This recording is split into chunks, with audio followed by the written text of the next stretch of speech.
مساء الخير حبايبي، يا رب تكونوا بخير وصحة وسعادة.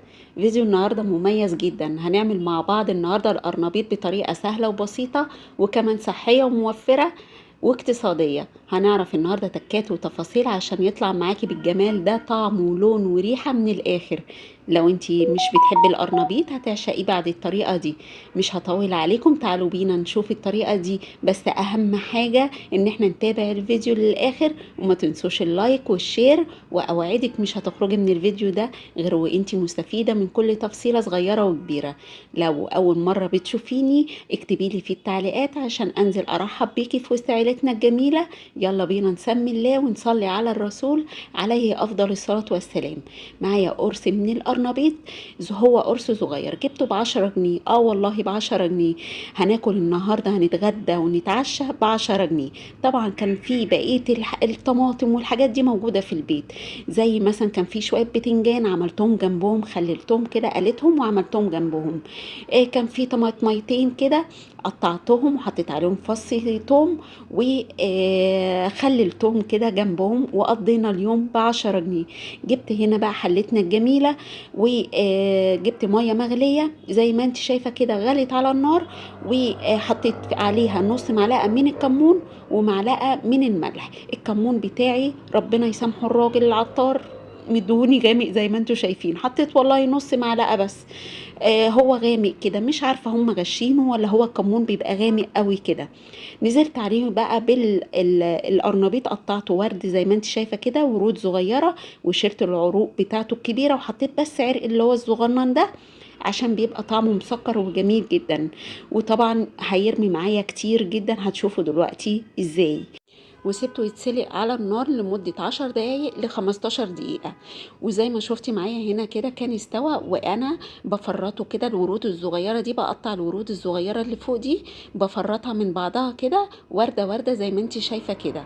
وبنقطع، بصي معايا بمنتهى السهولة بيتقطع، عامل زي ورد حبنا. كل سنة وانتم طيبين بمناسبة عيد الحب. وبصي هنا بقطع الورود دي، بخليها صغنن صغنن كده زي ما انت شايفة بالظبط، وافرطه من بعض. العروق دي مش هرميها، هوريكي دلوقتي هنعمل فيها ايه. واقطع العروق دي، الورد سوري، من بعضه زي ما انت شايفة. جبت هنا بقى السكينة وقلت ايه بلا تقطيع ورود كده، نقطع بالسكينة على طول لان هو سهل معايا في التقطيع. لانه سلقته، مش لازم تهريه طبعا، هو لمدة 10 دقايق ل15 دقيقة بالكتير قوي. وزي ما انت شايفة كده، جبت الورد فضلت اقطع فيه، وجبت القطاعة وحطيت عليها العروق بقى بتاعتي. وبدأت ان انا اقطع العروق اللي هي كانت من تحت خالص، اللي هو العروق اللي تحت الورد، واقطعها كده صغير صغير معايا زي ما انت شايفة كده. كانت بمنتهى السهولة بتتقطع لانها مسلوقة معايا كويس وطرية، مش هتلاقيها بتجرش معاكي ولا اي حاجة خالص، بالعكس. ولسه هيستوي معانا تاني. هنفضل بس ناخد العروش دي ونقطع فيها، طبعا مش عايزين نرميها لانها مسكرة جدا وجميلة، وعايزين نستفيد بكل تفصيلة. ونستفيد من يعني من القرنبيطة كلها، مش عايزين نهدر منها حاجة ولا نرمي منها حاجة. وعايزة اقولك طبعا ازازة الزيت بقت ب95 جنيه، فالقرنبيطة دي كانت هتاخد لوحدها نص ازازة زيت. فعلى ايه؟ عندنا طريقة موفرة واقتصادية. زي ما انت شايفة كده، هنجيب بولة وهنحط فيها كوباية من اللبن او الحليب. لبن معلب او لبن بلدي عادي. ومعانا هنا بيضتين، ممكن تقدري تخليها بيضة واحدة، ده حسب امكانياتك وحسب اللي عندك. وهنحط طبعا ادام في بيض هنحط معلقة من الخل صغيرة عشان الزفارة بتاعت البيض. وهنحط رشة من الفلفل الاسود. وهنرب بقى او هنقلب كل المكونات دي مع بعض عشان نفك كده البيض مع اللبن، مع الخل ومع الفلفل الاسود. وهنجيب بعد كده معلقه من البيكنج باودر، معلقه صغيره زي ما انت شايفه. برضو هنقلبها كويس جدا. انا بحب اقلب المكونات بتاعتي كل ما احط حاجه عشان خاطر تفك مع يعني تفك وتاخد تقلبتها كويس كده زي ما انت شايفه. نفضل نقلبها كويس لحد ما البيكنج باودر يدوب معانا. جبت بقى طماطميتين، تقشريهم وتبشريهم، مش عايزينهم طبعا ولا عصير طماطم ولا عايزينهم مقطعين صغنن، عايزينهم تبشريها كده بالمبشره. هنحط بقى التوابل، نص معلقه من الكمون ونص معلقه من الكزبره الناشفه، وهنحط نص معلقه من البابريكا، دول كانوا اخر شويه من البابريكا بتاع حوالي ربع معلقه. وهحط الملح بتاعي، طبعا الملح حسب الرغبه زي ما انت شايفه، وهتقلبي برده كويس جدا. نيجي بقى للدقيق، هنحط بقى معلقتين كبار من الدقيق، معلقتين من معلقه الاكل، ونقلب كويس. وطبعا هنشوف السمك، عشان نشوف السمك بتاعنا، مش عايزين نحط الدقيق كله مره واحده.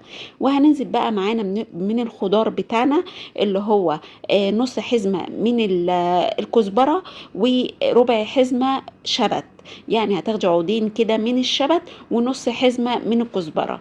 وهنا لقيت السائل بتاعي لسه خفيف، زودت معلقه من الدقيق وقلبت.